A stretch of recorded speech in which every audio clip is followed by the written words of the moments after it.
ಈ ಸಿನಿಮಾದ ಶುರುವಿನಿಂದ ಮುಗಿಯುವವರೆಗೂ ಆ ಕಥೆಯ ಜೊತೆ ಅಲ್ಲಿರುವಂತಹ ಪಾತ್ರಗಳ ಜೊತೆ ಪ್ರೇಕ್ಷಕ ಕನೆಕ್ಟ್ ಆಗಿದ್ದ ಅದು ಅದರ ಸ್ಕ್ರೀನ್ ಪ್ಲೇನಿಂದ ಅಂತ ನಂಗೆ ಅನ್ನಿಸ್ತು. ಆ್ಯಂಡ್ ಆ ಸಿನಿಮಾನೇ ವಿಜಯ್ ಕಾರ್ತಿಕೇಯ ಅವರು ಡೈರೆಕ್ಟ್ ಮಾಡಿ ಕಿಚ್ಚ ಸುದೀಪ್ ಅವರು, ವರಲಕ್ಷ್ಮಿ ಅವರು, ಸಂಯುಕ್ತ ಹೊರನಾಡ್ ಅವರು, ಸುಕೃತ ಹಾಗೆ ಉಗ್ರ ಮಂಜು ಅವರು ಆ್ಯಕ್ಟ್ ಮಾಡಿರುವಂಥ ಮ್ಯಾಕ್ಸ್.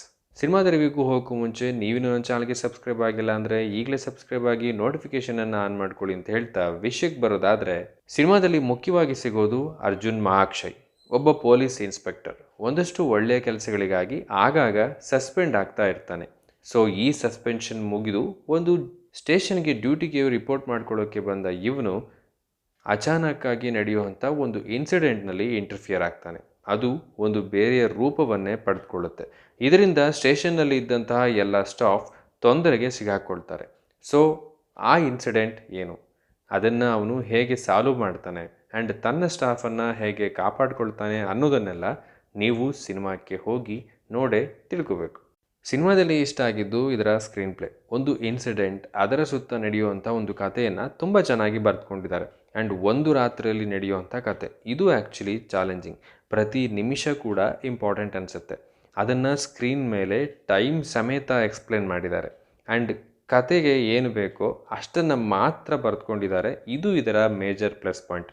ಯಾವುದೇ ಅನ್ನೆಸೆಸರಿಯ ಹಾಡುಗಳನ್ನು, ಫೈಟ್ಗಳನ್ನು ಇಲ್ಲಿ ಆ್ಯಡ್ ಮಾಡಿಲ್ಲ. ಆ್ಯಂಡ್ ಒಂದು ಕ್ಷಣ ಮಿಸ್ ಮಾಡಿಕೊಂಡ್ರು ಯಾವುದೋ ಒಂದು ಪಾಯಿಂಟ್ ಮಿಸ್ ಆಗ್ಬೋದು ಅಂತ ಅನಿಸುತ್ತೆ. ಅಷ್ಟರ ಮಟ್ಟಿಗೆ ಎಂಗೇಜಿಂಗ್ ಆಗಿ ಸ್ಕ್ರೀನ್ ಪ್ಲೇಯನ್ನು ಬರ್ಕೊಂಡಿದ್ದಾರೆ.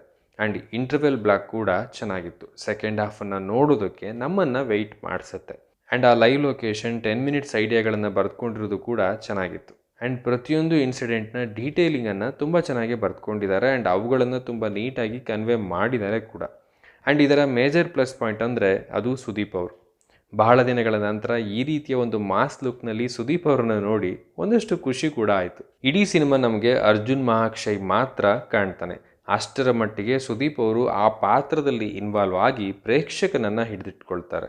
ಆ್ಯಂಡ್ ಆ ಪಾತ್ರಕ್ಕೆ ಇರುವಂಥ ಸ್ಟೈಲ್, ಆ್ಯಟಿಟ್ಯೂಡ್, ಕೌಂಟರ್ ಡೈಲಾಗ್ಗಳನ್ನು ಹೊಡೆಯೋದು, ಆ ಒಂದು ಸ್ವ್ಯಾಗ್ ಎಲ್ಲವನ್ನು ತುಂಬ ಚೆನ್ನಾಗಿ ಹ್ಯಾಂಡಲ್ ಮಾಡಿದ್ದಾರೆ ಅಂತ ಹೇಳ್ತೀನಿ. ಆ್ಯಂಡ್ ಪರ್ಫಾರ್ಮೆನ್ಸ್ನಲ್ಲಿ ವರಲಕ್ಷ್ಮಿ ಅವರಿಗೆ ಒಂದಷ್ಟು ಸ್ಪೇಸನ್ನು ಕೊಟ್ಟಿದ್ದಾರೆ. ಆ್ಯಂಡ್ ಅವರು ಅದನ್ನು ತುಂಬ ಚೆನ್ನಾಗಿ ಬಳಸ್ಕೊಂಡಿದ್ದಾರೆ ಅಂತ ಹೇಳ್ತೀನಿ. ಆ್ಯಂಡ್ ಆ ಪಾತ್ರಕ್ಕೆ ಕೊಟ್ಟಿರುವಂಥ ಒಂದು ಬಿಲ್ಡಪ್ ಚೆನ್ನಾಗಿತ್ತು. ಆ್ಯಂಡ್ ಅಜನೀಶ್ ಅವರ ಬ್ಯಾಕ್ಗ್ರೌಂಡ್ ಸ್ಕೋರ್ನ ಮ್ಯಾಜಿಕ್ ಇಲ್ಲೂ ಕೂಡ ವರ್ಕ್ ಆಗಿದೆ. ಸಾಕಷ್ಟು ಸೀನ್ಸ್ಗಳನ್ನು ಪ್ರೇಕ್ಷಕನಿಗೆ ತಲುಪಿಸೋದ್ರಲ್ಲಿ ಇವರ ಬ್ಯಾಕ್ಗ್ರೌಂಡ್ ಸ್ಕೋರ್ ತುಂಬಾ ಕೆಲಸ ಮಾಡಿದೆ. ಸ್ಪೆಷಲಿ ಮಾಸ್ ಸೀಕ್ವೆನ್ಸ್ಗಳು, ಆ ಪಾತ್ರಗಳನ್ನು ಇಂಟ್ರಡ್ಯೂಸ್ ಮಾಡುವಾಗ ಬರುವಂಥ ಬ್ಯಾಕ್ಗ್ರೌಂಡ್ ಸ್ಕೋರ್ಗಳು ಸೂಪರ್. ಆ್ಯಂಡ್ ಹಾಡಿನೊಳಗಡೆ ಕಥೆಯನ್ನು ಹೇಳಿರೋ ರೀತಿ ಕೂಡ ಚೆನ್ನಾಗಿತ್ತು. ಸಿನಿಮಾದಲ್ಲಿ ಸ್ವಲ್ಪ ಮಟ್ಟಿಗೆ ಡಿಸಪಾಯಿಂಟ್ ಆಗಿದ್ದು ಅಂದರೆ ಅದು ಇದರ CG VFX ವರ್ಕ್.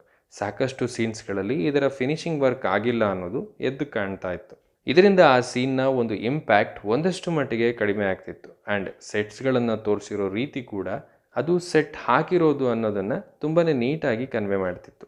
ಆ್ಯಂಡ್ ವಿಲನ್ಗಳನ್ನು ಇನ್ನೊಂದಷ್ಟು ಸ್ಟ್ರಾಂಗ್ ಆಗಿ ಬರ್ಕೋಬೋದಿತ್ತು. ಅವರ ವೈಲೆನ್ಸ್ ಅವರ ಡೈಲಾಗ್ಗಳಿಗೆ ಮಾತ್ರ ಸೀಮಿತವಾಗಿತ್ತು ಅಂತ ಅನ್ನಿಸ್ತು. ಆ್ಯಂಡ್ ವರಲಕ್ಷ್ಮಿ ಅವರ ಪಾತ್ರಕ್ಕೆ ಒಂದೊಳ್ಳೆಯ ಸ್ಟಾರ್ಟ್ ಸಿಕ್ತು. ಬಟ್ ಬರ್ತಾ ಬರ್ತಾ ಅದರ ಗ್ರಾಫ್ ಎಲ್ಲೋಕ್ಕೂ ಡೌನ್ ಆಯಿತು ಅಂತ ಅನ್ನಿಸ್ತು. ಇದರ ಬಗ್ಗೆ ಇನ್ನೊಂದಷ್ಟು ವರ್ಕ್ ಮಾಡಿದರೆ ಚೆನ್ನಾಗಿರ್ತಿತ್ತು. ಇದಿಷ್ಟು ನನ್ನ ರಿವ್ಯೂ. ನೀವು ಈಗ ಆಲ್ರೆಡಿ ಸಿನಿಮಾವನ್ನು ನೋಡಿದರೆ ನಿಮಗೇನು ಅನ್ನಿಸ್ತು ಅನ್ನೋದನ್ನು ಕೆಳಗಡೆ ಕಮೆಂಟ್ ಮಾಡಿ ತಿಳಿಸಿ. ಓವರಾಲ್ ಆಗಿ ಹೇಳೋದಾದರೆ ಸಿನಿಮಾದ ಸ್ಕ್ರೀನ್ ಪ್ಲೇ ತುಂಬ ಎಂಗೇಜಿಂಗ್ ಆಗಿದೆ. ಕಥೆಯಿಂದ ಎಲ್ಲೂ ಕೂಡ ನಾವು ಹೊರಗೆ ಬರೋಲ್ಲ. ಆ್ಯಂಡ್ ಸುದೀಪ್ ಅವರನ್ನು ಒಂದು ಸ್ವಲ್ಪ ಮಟ್ಟಿಗಾದರೂ ಮಾಸ್ ಲುಕ್ನಲ್ಲಿ ನೋಡಬೇಕು ಅಂದ್ಕೊಂಡವ್ರಿಗೆ, ಸ್ಪೆಷಲಿ ಅವರ ಫ್ಯಾನ್ಸ್ಗೆ ಈ ಸಿನಿಮಾ ಹಬ್ಬದೂಟ ಅಂತ ಹೇಳ್ತೀನಿ. ಸೊ ನಿಮ್ಮ ಹತ್ತಿರದ ಚಿತ್ರಮಂದಿರದಲ್ಲೇ ಇದೆ, ಹೋಗಿ ನೋಡಿ ಅಂತ ಹೇಳ್ತಾ ನಾನು ಮತ್ತೆ ಸಿಗ್ತೀನಿ. ಅಲ್ಲಿವರೆಗೂ ಸ್ಟೇ ಟ್ಯೂನ್.